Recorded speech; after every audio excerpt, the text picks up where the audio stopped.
Olá, tudo bem? Graça e paz, louvado seja o nosso Senhor e Cristo Jesus, o ressuscitado. Seja bem-vindo ao canal Limpos pela Graça. Por aqui, seu irmão em Cristo, Cláudio. Vamos a mais uma mensagem a respeito da sã doutrina, a respeito da graça de Deus. Vamos falar mais um pouco a respeito das revelações que se encontram nas entrelinhas, mas que infelizmente o sistema religioso tem evitado de procurar o conhecimento.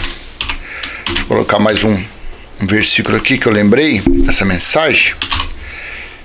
Então vamos lá. E o tema deste vídeo é: nos últimos dias, Deus derramou o Espírito dele. Para quê?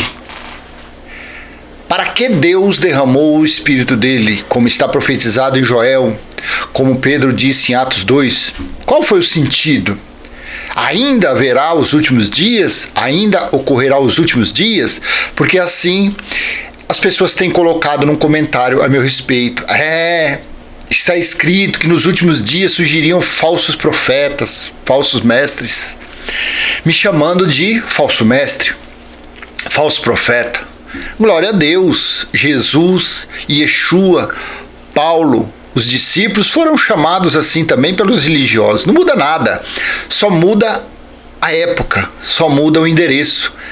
Lá no ano, quase 2000 anos atrás, eles eram chamados com esses adjetivos. E a mesma coisa se faz nos dias de hoje. Nos últimos dias, Deus derramou o Espírito dele para quê? Eu te convido a ler Atos, capítulo 2, versículo 17 ao 21. Atos 2, 17 ao 21, estou utilizando o texto da Nova Almeida atualizada.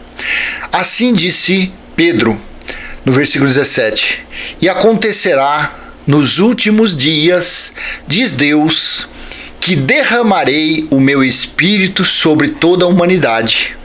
Os filhos e as filhas de vocês profetizarão, os seus jovens terão visões e os seus velhos sonharão.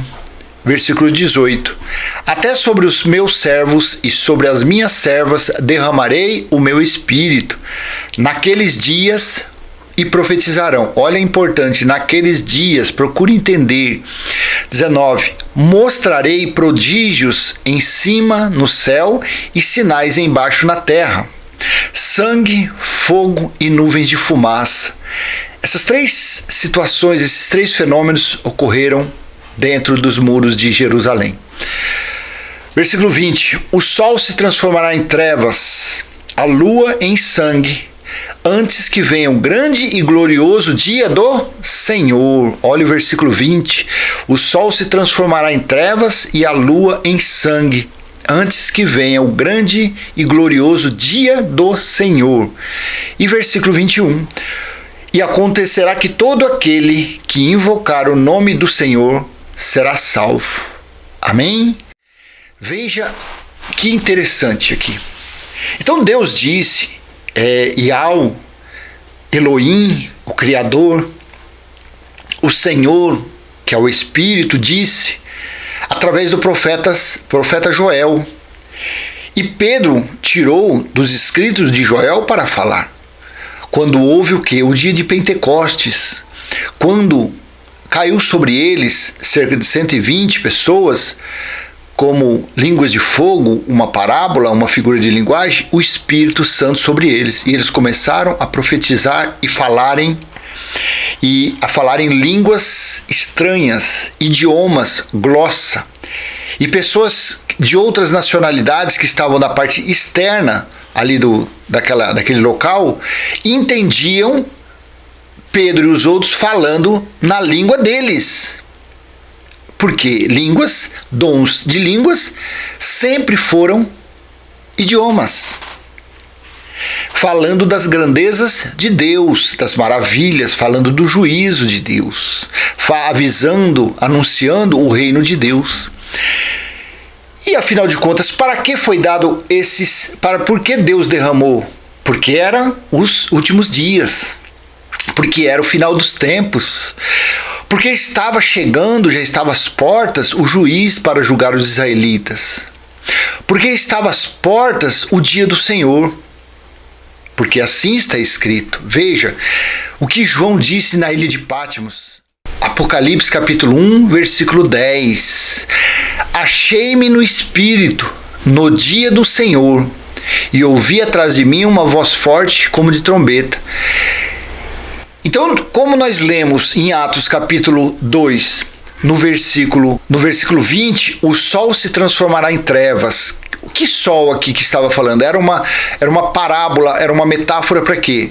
Para o templo, que de longe refletia os raios solares, e aquele sol, aquele brilho do sol, ele se escureceu por causa da fumaça. A lua em sangue. Quem representava a lua? Não eram os israelitas? Não eram aqueles que faziam parte das 12 tribos de Israel, como foi o sonho de José do Egito? Antes que venha o grande e glorioso dia do Senhor. E esse dia do Senhor chegou. E quem estava no dia do Senhor vivinho para escrever sobre o juízo de Deus, sobre a vingança de Deus? João estava na ilha de Patmos. João foi preservado vivo. De todos os discípulos, João foi o único que permaneceu vivo, porque afinal de contas, isso foi uma promessa que Yeshua, ou Jesus de Nazaré, disse a Pedro. Falou que João estaria vivo no dia que ele voltasse. Mas é claro que, infelizmente, a religião não aceita, eles não acreditam nos escritos. Eles manipulam, eles fazem manobras. Em João capítulo 21, versículo do 20 em diante, assim está escrito. Então Pedro, voltando-se, viu que o discípulo a quem Jesus amava vinha seguindo. Era o mesmo que na ceia havia se reclinado sobre o peito de Jesus, para perguntar: Senhor, quem é o traidor? Versículo 21.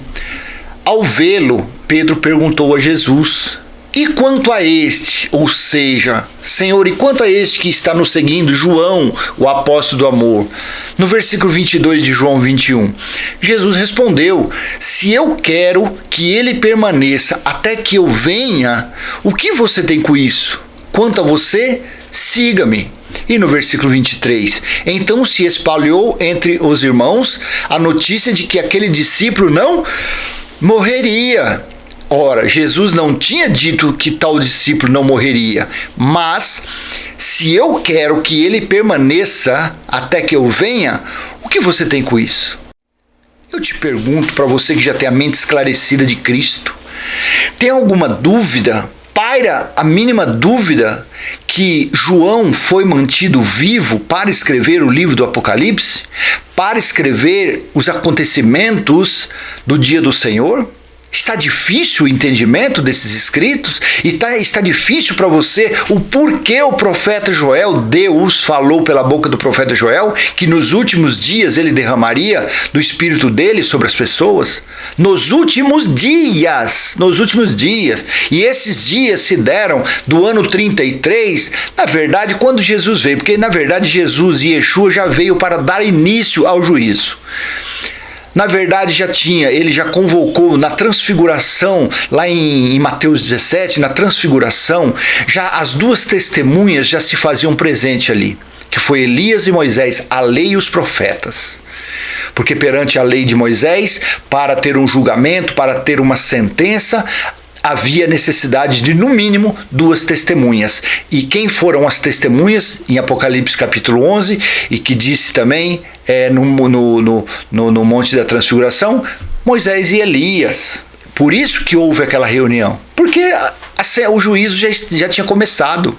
E a sentença final, o juízo final se deu dentro dos muros de Jerusalém contra os israelitas no ano 70 DC.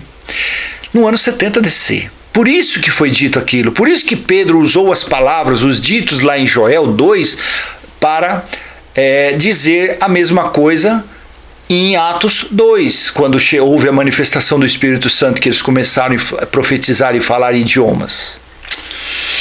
Por isso que Efésios capítulo 4, versículo 8, quando ele subiu, levou o cativo o cativeiro. Ele levou preso aqueles que, o cativeiro, que aprisionavam as pessoas, que prendiam, que sentenciavam, que era o quê? As leis dadas a Moisés. Ali era o cativeiro. E deu dons aos homens. Dons esses de cura, de profecia, de conhecimento. Deu títulos, pastores, bispos, evangelistas. Porém, 1 Coríntios 13, do 8 ao 13, quando o perfeito veio como juiz no ano 70, deu-se fim aos dons. Deu-se fim aos dons porque não havia mais a necessidade do dom, principalmente o de línguas, para falar idiomas. Por quê? Porque os dons foram dados para preparar os irmãos. Leia Efésios capítulo 4 inteiro para você ver. Os dons foram dados para preparar os irmãos que iriam passar pelo juízo dos últimos dias, que iriam passar pelo julgamento do ano 70. Então eles receberam os dons para anunciar as boas novas, a graça de Deus. Paulo recebeu a revelação para pregar aos gentios a sã doutrina do reino de Deus, não Moisés, porque Moisés, Cristo, foi o fim de Moisés. As leis dadas a Moisés, o fim foi Cristo. O antigo pacto se acabou. Nos dias de hoje, se acabou, a Bíblia toda se cumpriu. Depois do ano 70, se cumpriu tudo. Porque o reino espiritual, a nova Jerusalém espiritual, o tabernáculo de Deus espiritual, ele estabeleceu no final do juízo do ano 70, no espírito dos seres humanos. Aí as pessoas questionam, então quer dizer que pode matar, roubar? As pessoas misturam, sabe? Elas, para complicar, elas colocam essas palavras, sabe? Essas criancices. Então pode fazer qualquer coisa. Deus, ele é pai dos espíritos. O Criador, o Eterno, Elohim, ele está no espírito das pessoas. Ele não está na carne, porque a carne da pessoa é maldita. A carne das pessoas não tem conserto. A carne das pessoas são imundas. A pessoa fala que escreve, então pode fazer tudo. É porque isso está na mente dela. Ela está com desejo de adulterar, ela está com desejo de matar alguém, ela está com desejo de usar droga, ela está com desejo de beber e fica colocando isso no comentário. Então posso fazer tudo. Ela está querendo um pezinho, sabe? Ela está querendo só que você dá um empurrãozinho. Vai lá, pode fazer sim. Para ela danar o pau, usar droga, fumar, beber, prostituir, adulterar, passar noites e noites nos bordéis, nos ridifu. É isso que ela quer, fica com esses papinhos furados aí. Eu tenho 55 anos, você acha que eu vou ficar caindo nessas ladainhas dessas pessoas carnais? Então é isso que significou. Nos últimos dias, Deus derramou o Espírito dele para isso, para que as pessoas se preparassem, para que as pessoas... por isso que Paulo disse lá em Colossenses, capítulo... Eu vou até colocar aqui, Colossenses capítulo 1, versículo 23. Veja o que Paulo disse. Se é que vocês permanecem na fé, alicerçados e firmes, não se deixando afastar da esperança do evangelho que vocês ouviram e que foi pregado a toda criatura debaixo do céu, e do qual eu, Paulo, me tornei ministro. Veja, nos dias de Paulo o evangelho foi pregado a todo mundo que precisava ouvir. Aí entram uns aqui, então você está falando que não devemos mais pregar o evangelho. O evangelho, sim, as boas novas. Agora o que andam pregando por aí são as boas velhas, o evangelho da circuncisão.